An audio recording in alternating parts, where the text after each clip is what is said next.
जी दोस्तों, जैसा कि आपको पता है हम आपके लिए लाए हैं इलेक्ट्रिकल मशीन फर्स्ट पर वीडियो। जैसा कि आपको पता है कि तमाम कॉलेजों में टीचर की फैकल्टी नहीं होती, इसकी वजह से बच्चे पढ़ नहीं पाते। तो आपको अब कोई सोचने और समझने की कोई परेशानी नहीं होगी, क्योंकि हम आपके साथ आ गए हैं। आपका दोस्त है, आप अपना दोस्त समझिए, अपना भाई समझिए, कुछ भी हमें समझिए। आज से हम आपको इलेक्ट्रिकल मशीन के बारे में पढ़ाएंगे। तो इलेक्ट्रिकल मशीन फर्स्ट, जो कि diploma in electrical engineering third semester की स्टूडेंट के लिए है। जैसा कि आप देख रहे हैं, हम आपके लिए लाए हैं वीडियो। तो आपको पता होगा आपका पहला लेसन क्या है। आपका पहला लेसन क्या है आपको अच्छे से पता होगा। पहला लेसन आपका है introduction to electric machine. Electric machine होता क्या है हम इसके बारे में बताएंगे। जो इलेक्ट्रिक सप्लाई पे कार्य करता है दोस्तों, आसानी से एकदम आसान शब्दों में हमें सोचना है और समझना है। जो इलेक्ट्रिकल सप्लाई पे कार्य करता है उसे इलेक्ट्रिकल मशीन कहते हैं। तो ठीक है दोस्तों, और इससे हम क्या करते हैं कि बस ऊर्जा का परिवर्तन करते हैं। आपको पता होगा कि जैसे कि ऊर्जा को न तो हम उत्पन्न कर सकते हैं, न तो नष्ट कर सकते हैं। बस अपना माइंड लगाकर ऊर्जा को एक रूप से दूसरे रूप में परिवर्तित कर सकते हैं। जैसे कि जनरेटर का यूज करके हम मैकेनिकल ऊर्जा को इलेक्ट्रिकल ऊर्जा में कन्वर्ट कर सकते हैं, और मोटर का इस्तेमाल करके भैया इलेक्ट्रिकल एनर्जी को मैकेनिकल एनर्जी में हम बदल सकते हैं। तो उसके लिए हमें थोड़ा सा दिमाग लगाना पड़ेगा और हमें इसके बारे में जानकारी होनी चाहिए। तो आज हम आपको पढ़ाएंगे कि जनरेटर क्या होता है, मोटर क्या होता है, टॉर्क क्या होता है, कैसे इलेक्ट्रिकल मशीन कार्य करती है।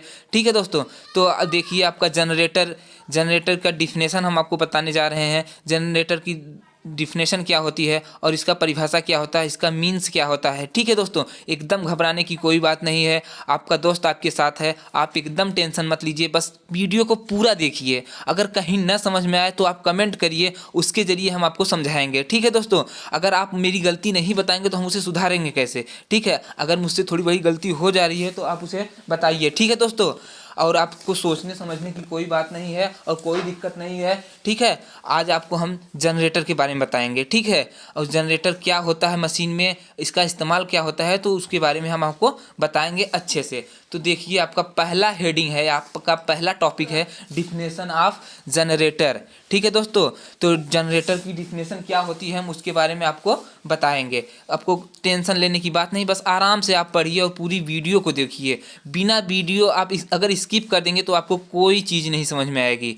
ठीक है, आपके साथ हम हैं और आपको एकदम घबराने की कोई बात नहीं। हम एक बार नहीं 5 बार ये बात कहेंगे कि आपको कोई घबराने की बात नहीं है, क्योंकि हम आपके साथ हैं। ठीक है दोस्तों, तो हम स्टार्ट करते हैं कि हमारा जनरेटर आखिर सच में क्या होता है। ठीक है दोस्तों, तो ठीक है, हमारा पहला हेडिंग, आप भी हेडिंग डाल लीजिए अपना और आज ही से पढ़ना स्टार्ट करिए। Definition of generator. जनरेटर होता क्या है? वह युक्ति जो यांत्रिक ऊर्जा को विद्युत ऊर्जा में बदलती हो। ठीक है दोस्तों, यांत्रिक ऊर्जा को विद्युत ऊर्जा में बदलती है, वो जनरेटर कहलाती है हमारी। ठीक है दोस्तों, जनरेटर क्या होता है कि ये मैकेनिकल एनर्जी को कन्वर्ट करती है इलेक्ट्रिकल एनर्जी में। ठीक है, ऊर्जा का यह परिवर्तन गतिज प्रेरित विद्युत वाहक बल के उत्पादन के नियम पर आधारित है। जब किसी कुंडली को, ठीक है दोस्तों, जब किसी कुंडली को चुंबकीय क्षेत्र में घुमाया जाता है तो कुंडली में ग्रंथित फ्लक्स में परिवर्तन के कारण कुंडली के सिरों पर, ठीक है दोस्तों, जो कुंडली का हमारा सिरा होता है, कुंडली के सिरों पर विद्युत वाहक बल उत्पन्न होता है। ठीक है, विद्युत वाहक बल उत्पन्न होता है जो गतिज के रूप में दी गई यांत्रिक ऊर्जा को वैद्युत ऊर्जा में परिवर्तित करती है। ठीक है, रूपांतरित करती है। ठीक है दोस्तों, और जैसे कि आपको पता होगा कि भैया हमारा अब जनरेटर क्या होता है, आपको पता हो गया ना। जनरेटर हमारा यही चीज़ होता है कि वह मैकेनिकल एनर्जी को इलेक्ट्रिकल एनर्जी में कन्वर्ट करता है। ठीक है, और इसमें कुंडली लगी होती है जिसके सिरों पर विद्युत वाहक बल उत्पन्न होता है। ठीक है, विद्युत वाहक बल उत्पन्न होता है और हमारा यांत्रिक ऊर्जा विद्युत ऊर्जा में रूपांतरित हो जाती है। ठीक है दोस्तों, अब देखिए जैसा कि चित्र ए में दिखाया गया है। चित्र ए में दिखाया गया है कि यांत्रिक ऊर्जा जो है वो यांत्रिक ऊर्जा जो है वो जनरेटर के माध्यम से, ठीक है, जनरेटर के माध्यम से वैद्युत ऊर्जा में कन्वर्ट हो जाती है। आपको ये चित्र याद करना है। अगर ये चित्र आपको याद हो गया तो आप आसानी से लिख सकते हैं। देखिए चित्र में यही चीज़ है ना कि मैकेनिकल एनर्जी कन्वर्ट करता है जनरेटर के माध्यम से इलेक्ट्रिकल एनर्जी में, ठीक है। इससे ज़्यादा जनरेटर के बारे में और कोई नहीं समझा सकता आपको। बस सरल शब्दों में आपको समझना है कि जो चीज़ मैकेनिकल एनर्जी को विद्युत ऊर्जा में कन्वर्ट कर देती है या बदल देती है उसी को हम जनरेटर कहते हैं, ठीक है।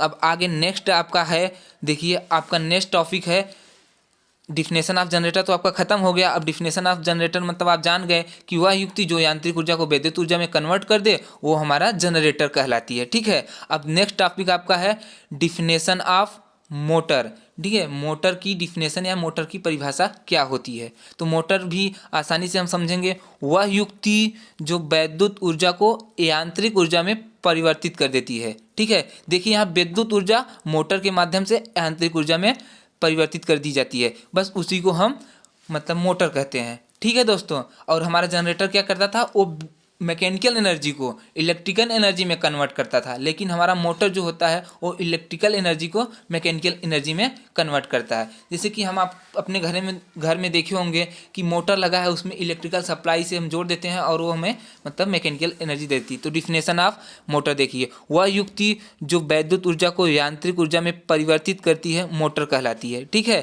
मोटर वैद्युत चुंबकीय नियम जब किसी धारावाही कुंडली को चुंबकीय क्षेत्र में रखा जाता है, ठीक है, जब किसी धारावाही कुंडली को चुंबकीय क्षेत्र में रखा जाता है तब कुंडली पर एक बल आघूर्ण कार्य करने लगता है, ठीक है दोस्तों। जब कोई कुंडली को हम चुंबकीय क्षेत्र में रखते हैं तो उसमें एक बल आघूर्ण कार्य करने लगता है जिससे चुंबकीय क्षेत्र, ठीक है, जिससे चुंबकीय क्षेत्र में स्थित कुंडली घूमने लगती है, ठीक है। परिभ्रमण मतलब घूमने लगती है।